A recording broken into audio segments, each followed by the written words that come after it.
그 후보자님 지금 외교 분야에서 제일 중요하고 급한 일이 뭐라고 생각하십니까? 네, 미국과의 관세 협상을 예, 그 관세 문제니까 네. 여쭤볼게요. 오전에 질의응답하실 때에 우리나라가 미국의 큰 무역 파트너고 동맹 파트너라서 우선순위를 둘 것이다라는 취지로 말씀하셨는데 맞죠? 그렇습니다. 왜 그렇게 생각하세요? 저는 좀 다르게 생각하는데 지금 관세 관련해서 4월 2일 관세 레터 나간 것과 7월 7일 이후에 관세 레터 나온 게 지금 좀 다르죠, 그죠? 7월 7일 이후에 우리나라가 제일 먼저 관세 레터 받았잖아요. 왜 우리나라가 제일 먼저 받은 겁니까? 사실은 그것은 큰 의미는 없다고 생각합니다. 저는 그렇게 생각하지 않습니다. 이게 왜 큰 의미가 없습니까? 우리나라한테 먼저 주고 다른 나라는 달리 주고 있습니다. 지금 보면 중국에 대해서 4월 2일자에는 54% 상호관세 얘기를 하다가 지금 30%로 낮췄잖아요. 그렇죠? 반면에 가장 강력한 동맹이다라고 얘기하는 캐나다 35%고 EU, 멕시코 30%잖아요. 일본도 25%입니다. 동맹 기준이 아닌 것 같지 않습니까? 근데 왜 동맹이기 때문에 관세에서 괜찮을 거라는 답변을 하시는지가 제가 이 부분을 지적하는 것이 이건 저희 국민 전체 생활과 직결되는 겁니다. 관세 부분은 외교부 장관 되시면 정말 중요하게 다뤄야 되는 부분이지 나이브하게 생각하시면 안 되는 부분이라고 생각되는데요. 지금 오전에 그 후보자님께서 답변하시는 것 중에 제가 좀 걱정되는 부분이 그 부분이었습니다. 우리나라가 미국과 동맹이다, 큰 무역 파트너다. 그래서 우리가 좀 더 협상이 유리할 것이다. 지금 일본 협상 그렇게 진행되지 않고 있지 않나요? 지금 제가 알기로는 일본의 이시바 총리가 상당히 분개하면서 싸우고 있는 것으로 알고 있고, 일본이 미국에게 엄청난 공을 들였고, 어떻게 보면 동아시아의 미국 입장에서는 첫 번째 동맹 국가였을 수도 있습니다. 그런데도 25% 관세가 지금 유지되고 있잖아요. 그렇죠? 그렇습니다. 우리나라는 어떻게 할 겁니까? 지금 관세 관련해서 확정된 나라 몇 나라 있나요? 네, 인도를 비롯한 인도가 아니죠. 인도네시아죠. 그죠? 인도네시아, 영국, 그리고 또 한 나라 어딘가요? 후보자님 알고 계셔야 되지 않습니까? 자, 인도네시아 32%였는데 19%로 줄었습니다. 어떻게 줄였는지 아십니까? 네, 얘기해 주십시오. 어떻게 줄였습니까? 네, 주고받기를 한 것으로 알고 있습니다. 뭘 주고받겠습니까? 그 내용에 대해서는 제가 잘 기억하지 못합니다. 잘 아셔야 된다는 겁니다. 제일 중요한 부분입니다. 후보자님 스스로 말씀하셨지 않습니까? 가장 중요하고 가장 급박한 문제가 미국과의 관세 협상이라고 말씀을 하셨습니다. 그리고 최근에 어떻게 보면 그 관세 협상에서 가장 좋은 성과를 낸 것이 인도네시아죠. 그죠? 32%를 19%로 줄였으니까. 그러면 영국은 어떻게 10%를 만들었습니까? 그건 제가 보기에는 왕실까지 동원한 그 총력 외교의 결과라고 생각합니다. 그러면 일본은 왜 24%였다가 25%로 도리어 올라갔습니까? 그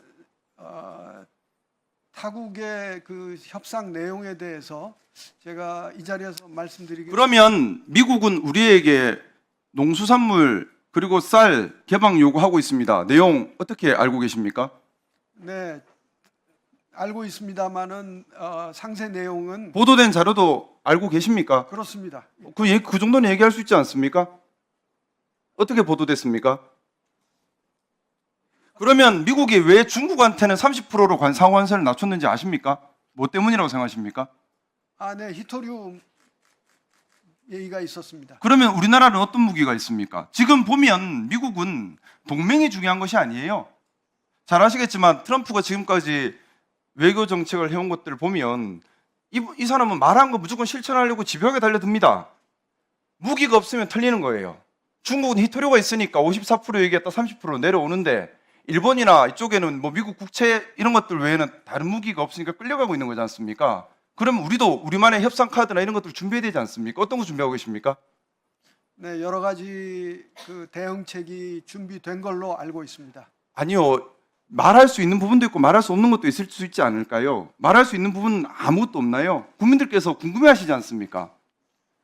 네, 일부 보도가 있었습니다만은 그 보도에 플러스 알파도 있고 그것이 다 아닌 것도 있고 제가 그렇게 이야기를 들었기 때문에 그 상세한 것을 밝히기가 제가 후보자님께 부탁을 드리고 싶은 겁니다. 이번 미국과의 관세 협상은 정말 중요합니다. 만약에 상호 관세 부분에서 또 품목별 관세 부분에서 우리나라가 제대로 된 입장을 확보하지 못한다면 정말 많은 기업들이 큰 어려움을 겪게 될 것이고 그것은 우리 국민들의 실물 경기에 바로 영향을 줍니다. 그렇기 때문에 외교부 장관이 되신다면 그 책임감은 매우 막중합니다. 후보자 자리에 서신다면 당연히 이 부분에 대한 면밀한 공부, 후보자님 스스로 말씀하셨습니다. 가장 중요하고 가장 급박한 문제라고 먼저 말씀을 하셨습니다. 그런 부분에 있어서 좀 더 경각심을 가져야 된다는 말씀을 드리고 싶은 것이고요. 저는 오전에 후보자님 답변 중에 동맹이기 때문에 우리가 무역 파트너이기 때문에 괜찮을 것이다. 그것은 일본의 예만 보더라도 전혀 사실과 맞지 않는 것이죠. 또 중국의 예만 보더라도 사실과 맞지 않은 것이죠. 미국의 전체 수입 규모 중에서 우리나라가 차지하는 규모가 4%밖에 되지 않습니다. 미국 입장에서는 그렇게 큰 무역 상대국이 아닐 수 있어요. 그렇기 때문에 우리나라에게 가장 먼저 관세 레터를 보내고 상황을 본 것이죠. 그러면 우리가 중요 무역 파트너이기 때문에 봐줄 것이다. 그거 아닌 겁니다. 그러면 미국과 어떻게 협상을 할 것인가? 우리가 미국에서 요구할 것은 무엇이고 내줄 건 무엇이고 과연 막을 수 있는 카드는 무엇인가? 순서는 어떻게 해야 될 것인가? 구체적 전략 기획 열심히 연구하셔야 된다는 말씀을 정말 부탁드리고 싶은 겁니다. 네, 그 당부의 말씀에 감사드리고요.